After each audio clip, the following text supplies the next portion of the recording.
Hello and welcome to the new episode of the End of Quantum Reality video blog. I am your host, Rick Delano, and we have a very special treat for you on this episode. I am joined by my dear friend and the subject of the upcoming documentary film, The End of Quantum Reality, Dr. Wolfgang Smith, who has been kind enough to welcome us to his lovely home and to give us a chance to talk about what the experience of making the film has been like from his point of view. So welcome, Professor Smith. Thank you for having us, and thank you so much for being with us on the vlog today. Well, thank you for giving me the opportunity to have this conversation. It's a privilege. Well, you know, we had one earlier conversation almost a year and a half ago, about a year and a half ago now, which has remained our single most viewed interview on the Philosophia website until this week. And a remarkable thing happened this week. Our prior episode of the End of Quantum Reality video blog included a guest appearance by the noted atheist and skeptic, publisher and writer, Dr. Michael Shermer, and we have had a remarkable response to this. 20,000 views just on our Facebook and YouTube page in just over a week. So that's the first time we've actually gotten more views than we got on our first interview with you. So things are moving in the right direction. I should also mention that The End of Quantum Reality, the documentary film examining the life and work of Dr. Smith, has been able to secure a limited theatrical release in the North American market. We will be in theaters on January the 10th of 2020. And as I have suggested before, now is the time for those of you who would like to be able to see this film and meet Dr. Smith in the theater, in the deep and profound exposition of his life and of his work.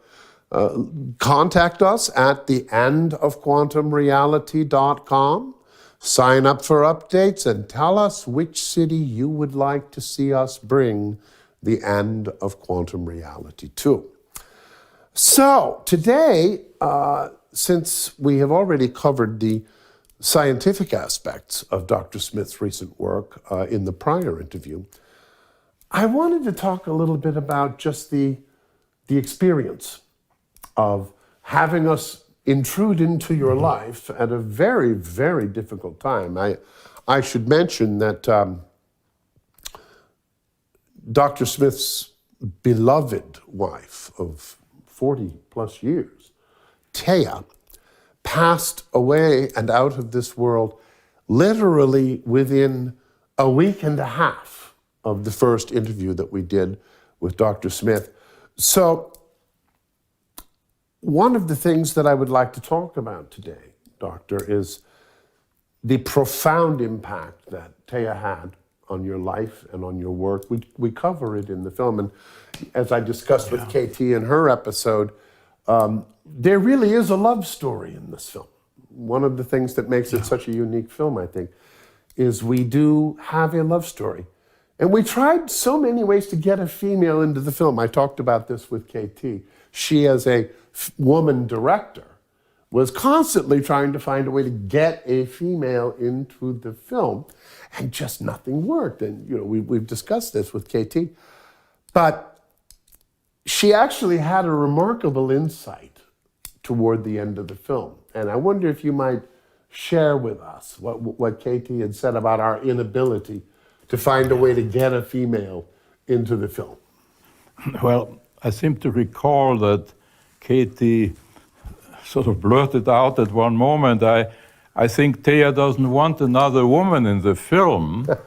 And however that may be, the fact is, to the best of my recollection, that there are precisely two women in the film besides Thea.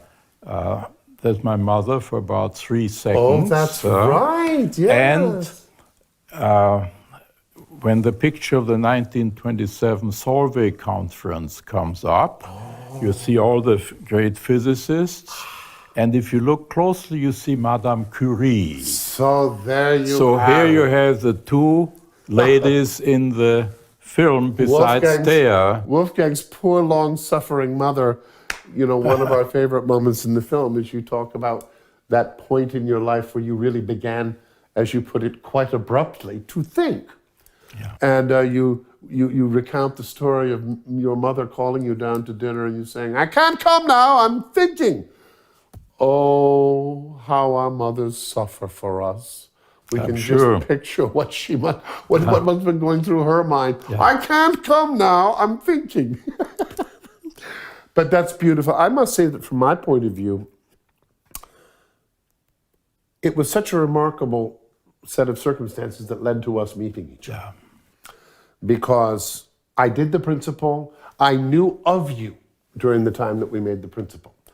But you were sort of like this spectral figure. Nobody knew where you were. Everybody'd heard of you.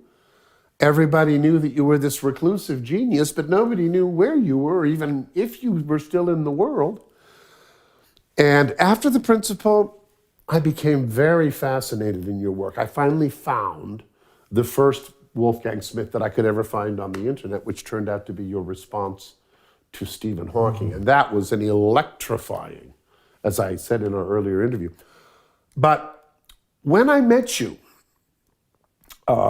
was quite a long time after we began to talk regularly on the telephone. I went through all of your books and was really trying to get, enough of a sense of your work that I could begin to distill it into a documentary format. And then literally, I think the day that I was supposed to first come up and meet you was the day that Thea left this world. And I must say, I've talked to KT about this. When I finally came, which was maybe a few days later, to set up the first interview, you met me right at that door. And I looked into your eyes that day, and there was an absolute devastation. And I know this because I lost my own mother very shortly after her husband, my father, died. And of course, there's a strong correlation between this. When people who have been married for a long period of time, when one goes, it's not at all unusual for the other to go. And I remember saying to KT after I met you that first day right here, I said, we have to hurry. We have to get this man on camera because I don't think he's going to be in the world very much longer. The devastation that I see in him. So I wonder if you could share with us from your point of view what it was like to have suddenly a Hollywood film production crew showing up on your front door merely a week after Thea had left the world. Well, it really was a lifesaver because if I had been left to myself just to grieve, I think we all know what this leads to. It happens many times. It's really a devastating experience. You don't know what it is like unless you experience. Nobody can explain that to you. And so when you arrived and you opened up very exciting possibilities which are not only exciting, but they make sense. I mean, this is something we all deeply feel needs to be done, ought to be done, and this is the time to do it. So putting it all together, a new life came into my being. And in fact, I became very much engrossed in new thoughts, new ideas, a lot of work, and that's continued without a break. And I really think it's been a great blessing for me. Well, I must admit that you would have won a huge bet with me if after that first day that I met you, you would have told me that not only would you still be going very strong here a year and a half after the fact, but you would have completed an entirely new book And to be perfectly honest with you, it seems to me like you're about to complete a second new book, because this recent series of essays that you have been posting every month or two on the Philosophia Initiative website, to me, it is absolutely a book. It is an organic unity. It is a whole. I wonder if you could tell us a little bit about the thought process that has led you to this recent arc of work. Well, in a sense, it's all very natural in the sense that every stretch of distance that you cover leads to new vistas and therefore new opportunities for thought.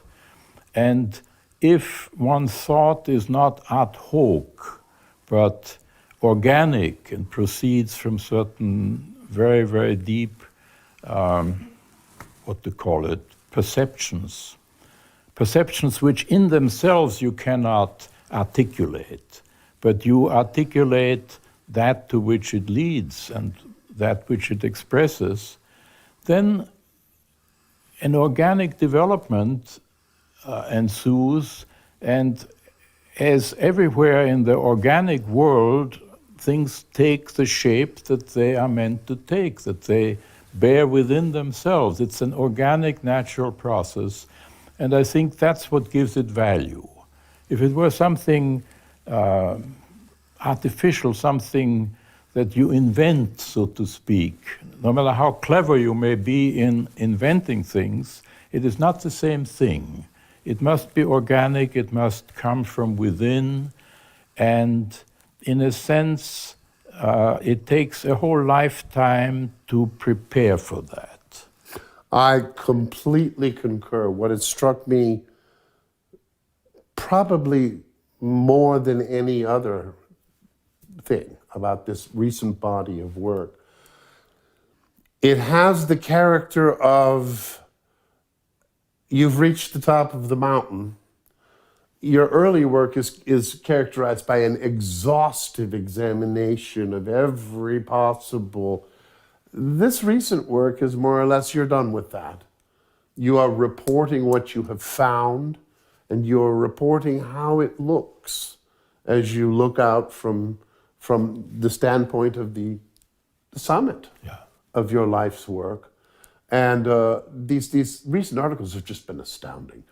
Your treatment of David Bohm, which, by the way, is an example of the wonderful serendipity, if you want to call it that, that now that you have the Philosophia Initiative as a platform for the publication of your works, not once every 5 or 6 years, but once every couple of months, when you published the David Bohm article, which to my mind is still the most fascinating treatment of him I have ever seen,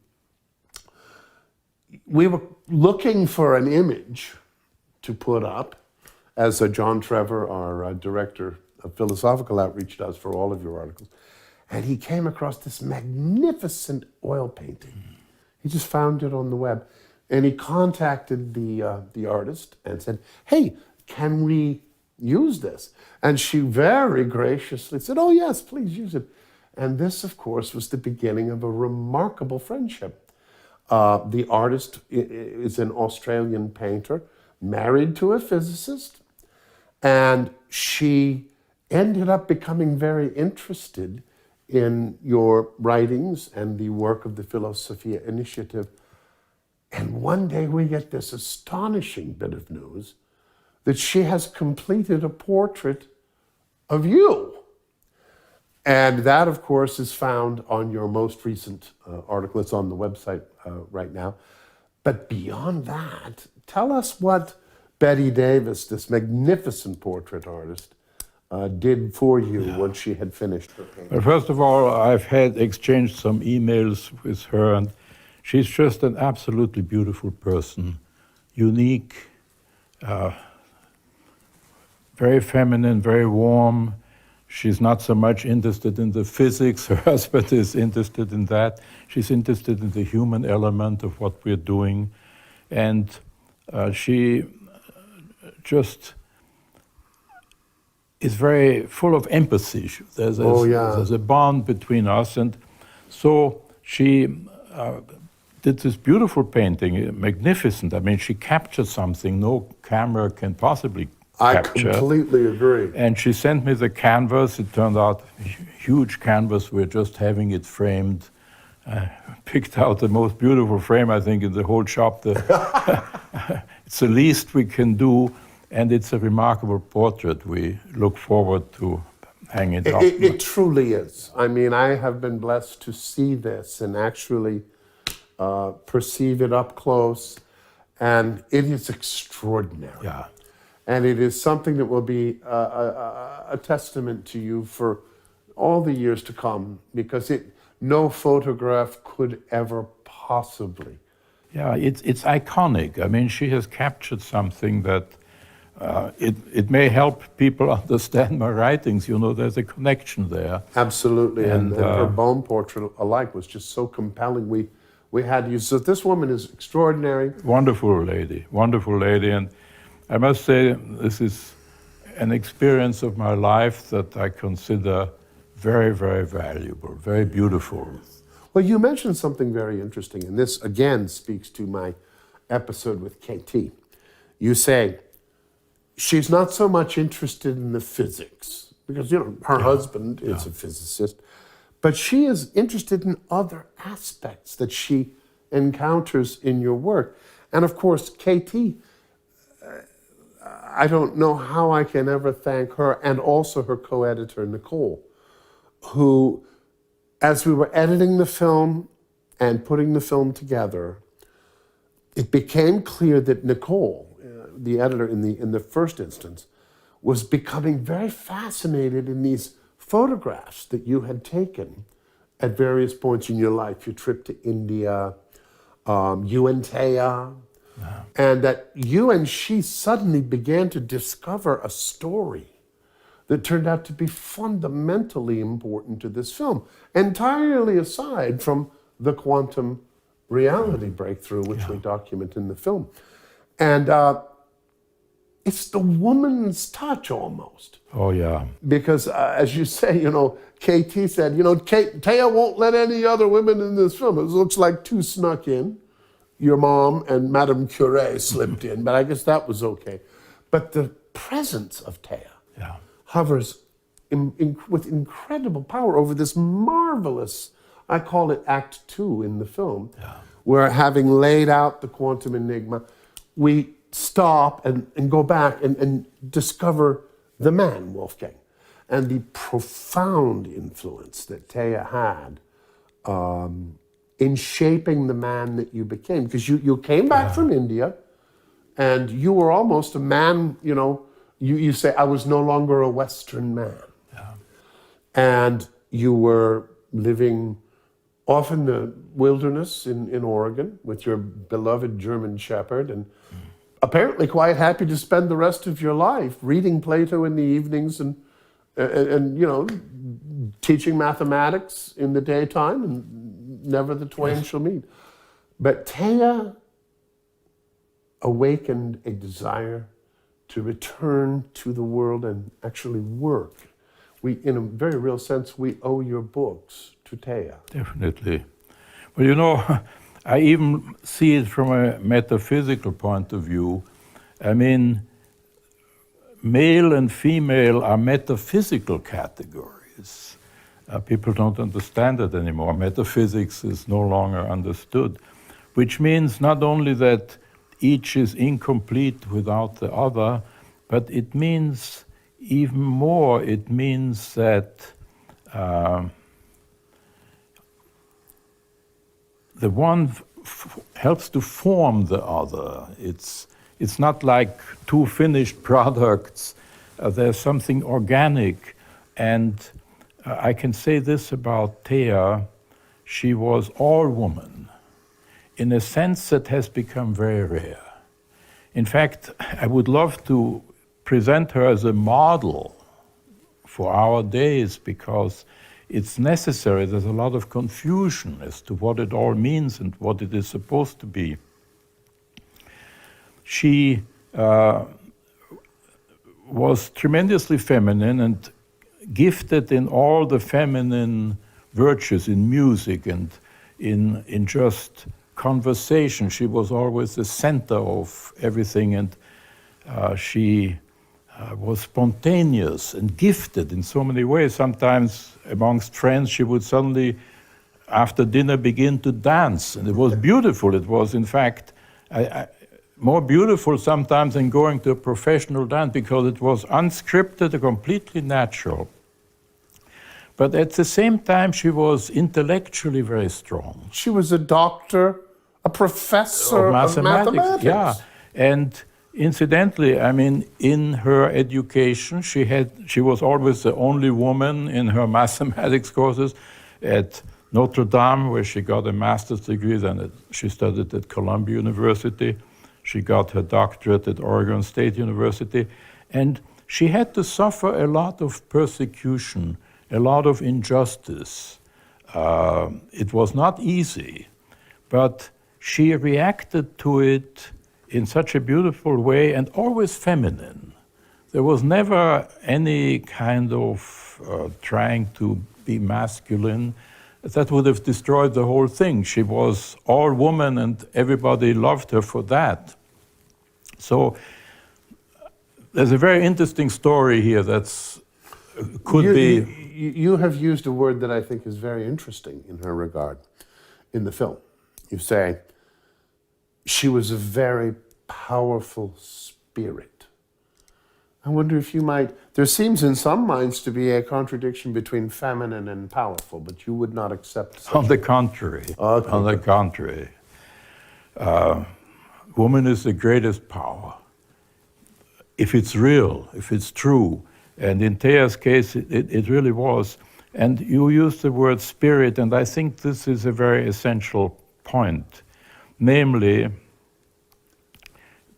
Thea was, at her core, completely given to God. Her religion is a Catholic religion, so she was Catholic. But it was a total, unconditional surrender. She lived not for herself, she lived representing something infinitely greater. And this is something that you could feel. It broke through like a light. It was a reality. I'm finding tremendous difficulty putting it into words, but all you needed to do is see Thea when she walks into the room, and you would immediately know what I'm trying to express. It was there, and it made her regal. That is a word that I think is so important. I remember when I first walked into to this room. You can't see it on camera, but over above the piano, there is a beautiful photograph of Thea. And the first word, before I had ever actually talked to you about her, that struck me was, this is a queenly woman. This is a woman of regal import. So while I regret deeply, I was never able to meet her, but it's almost like God, he brought me into your life precisely at the moment he was preparing to bring Thea out. But, pardon me, when I walked in and I saw that photograph above the piano, and I must say, I sort of had the same sense when I saw the various portraits and pictures of your dearest friend, you and Thea's dearest friend, Peter. I felt this immense camaraderie, oh, I would have loved her. Oh, I would have loved him. And of course, I can only know both of these dearest and closest of your confidants through you. I only catch a glimpse of their being through you. But I must say, one of the most moving things for me when I watched the film is the section where we turn to Thea. As a matter of fact, the narration introduces this part of the film quite well, I think. And that's where Thea comes in. So just to give our audience a glimpse of this beautiful and powerful spirit. Let's just say, and that's where Thea comes in, and give our audience a taste of this beautiful second act of our film. Good idea. He was a lonely man sent from above. He was a Something very momentous happened. A beautiful young woman came into the mathematics department to get her PhD in mathematics. And we became acquainted. And by the time she left after getting her doctorate and was about ready to begin a very fine career at the University of San Diego, I decided I would like to marry her.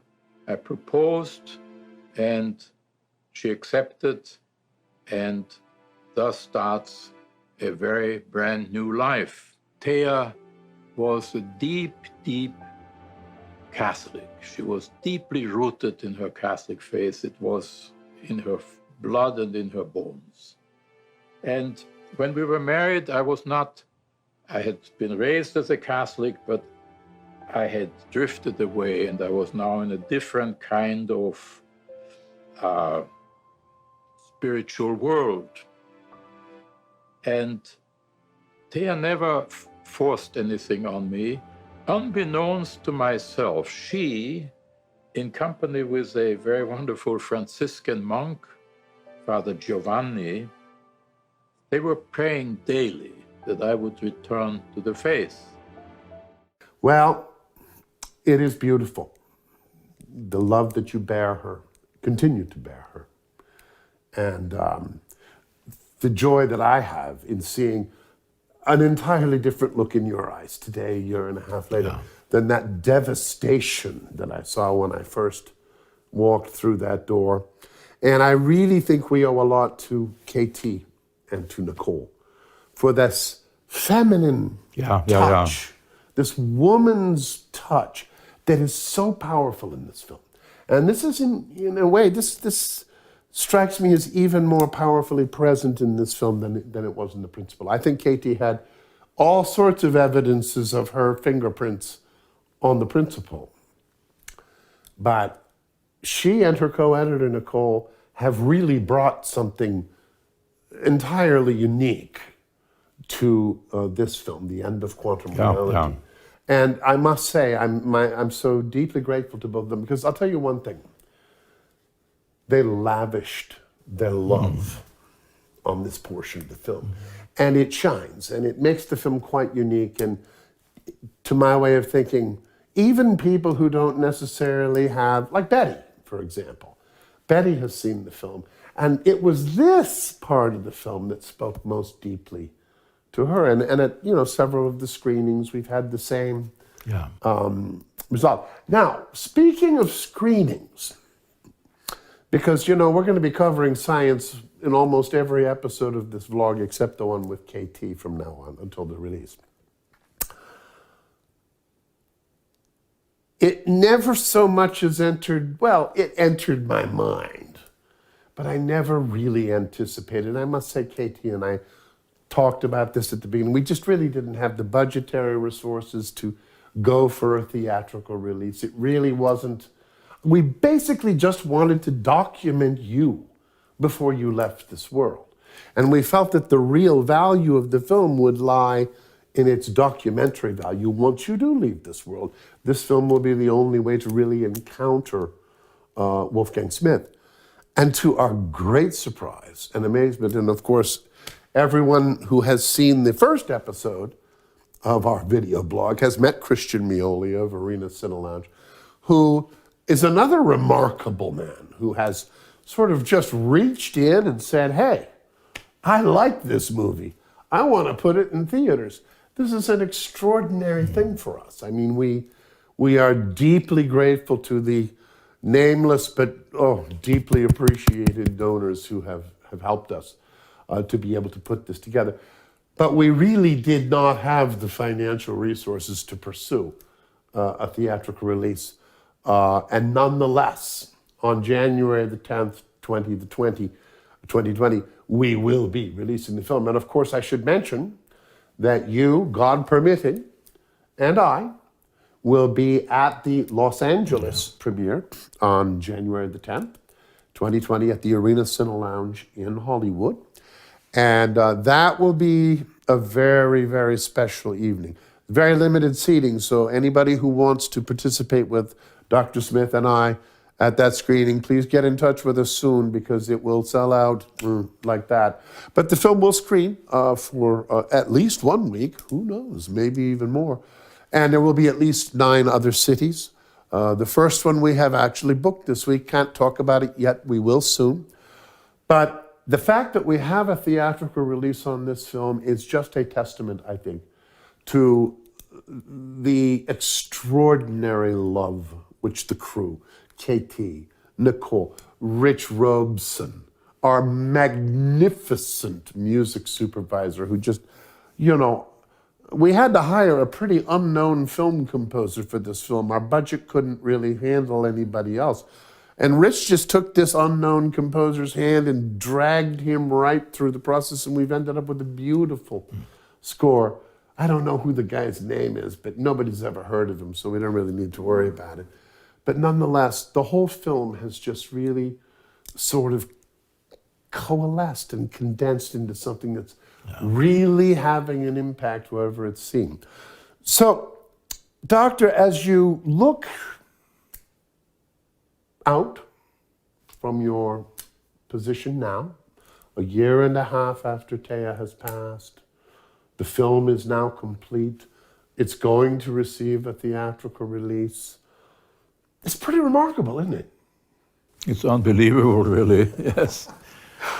I wonder if you could share with us your hopes, your wishes for what not only the film, but your recent writings, the new book and these new articles, which apparently you have not come to the end of this cycle yet, and the general ongoing work of the Philosophy Initiative.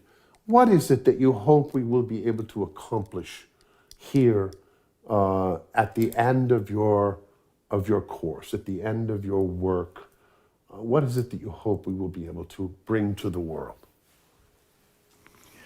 Well, I think many of us now realize that our civilization is, in a sense, reaching a dead end.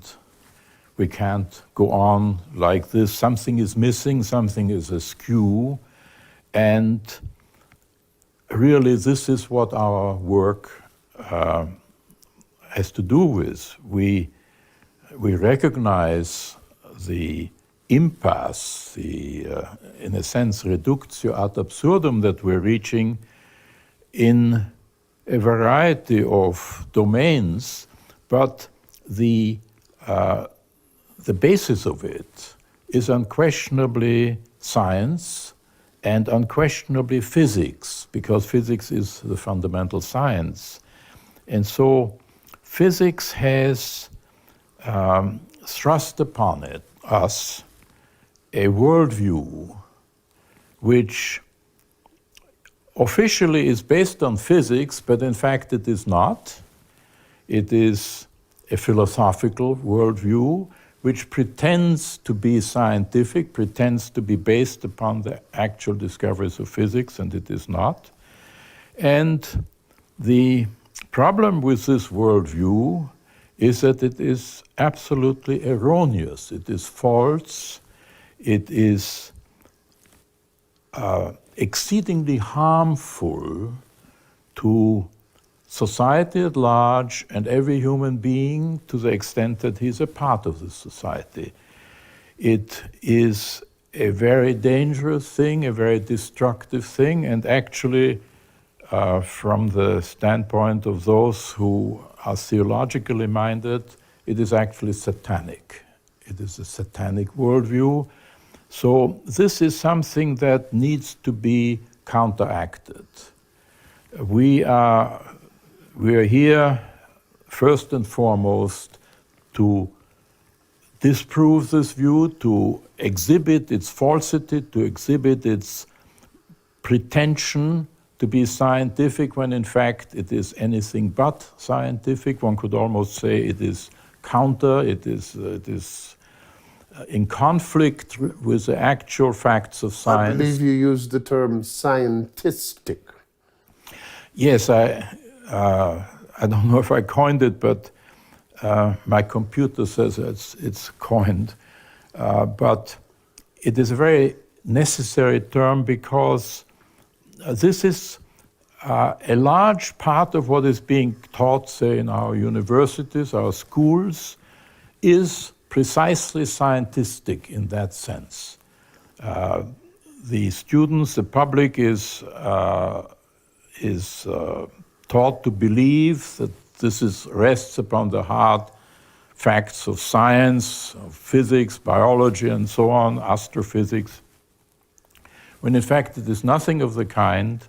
It is based upon ideological grounds. I don't want to give a name to this ideology. It might be offensive to many people. And there are many different names that you could give to it, because actually, in a sense, it is an ideology that underlies so many ideologies. It's a common root. And what comes out of that common root takes many different shapes. Some of them may even be dissimilar from the outside, and yet it is based upon the same error, and it leads to the same very detrimental consequences. It's this destructive of both the individual and society. And would you say that this fundamental root that underlies these various expressions of scientism might possibly bring to mind Guénon's critique of the age of the reign of quantity? Well, that is unquestionably its metaphysical foundation. But I think it is deeper than that. Because one might ask, well, what's wrong with the reign of quantity? So, and the answer to this cannot just be given in 3 words. It's very deep. It's about it's what the film is about. It's what the film about, and so much, just about everything cultural rests upon it. Yes. As a matter of fact, you could undoubtedly write many very fascinating books analyzing different cultural domains of contemporary civilization and showing how the basic scientific fallacies of our time have shaped these cultural forms. The culture expresses these scientific misconceptions. They are misconceptions. They go contrary to the nature of things. It is a kind of heresy that is being taught. And incidentally, this has been having a very, very detrimental effect upon every aspect of our culture. Artistic, in the sphere of art and music and literature, and also in the sphere of sociology, the political structure. Not to mention religion. Well, of course, there it is, so to speak, the anti-religion. It is a denial of everything that homo religiosus, the world over, has believed in and lived for. So it's a kind of septic. It is something that invades and destroys. And so we're in business to, from our perspective at least, to attack this, to create public awareness of the problem. And I'm happy to say that, to my very great joy and surprise, a lot of people from all over the world are tuning in on this and are recognizing its importance, are deeply interested, and are somehow joining the movement. So this is very encouraging, and we hope this will grow, and we hope the film will be a decisive factor in increasing our outreach and getting more and more people to understand what it is all about, because this is not a specialized academic thing. It is something that speaks to the very foundation of the present crisis we are in. We've lost our way, we're heading towards a cliff, and the things that we have to tell relate to this problem and show what needs to be done to avoid going over. Dr. Smith, thank you so very much. It is precisely this diagnosis that lies at the heart of your resolution of the quantum enigma. And of course, that in turn lies at the very heart of the upcoming documentary film, The End of Quantum Reality, coming to theaters in North America January 10th, 2020. Once again, let us hear from you at theendofquantumreality.com. Let us know where you would like us to bring this extraordinary film documenting the life and work of my friend and this extraordinary man, Dr. Wolfgang Smith. Thank you again, Doctor, for having us. Thank you, Rick. Thank you.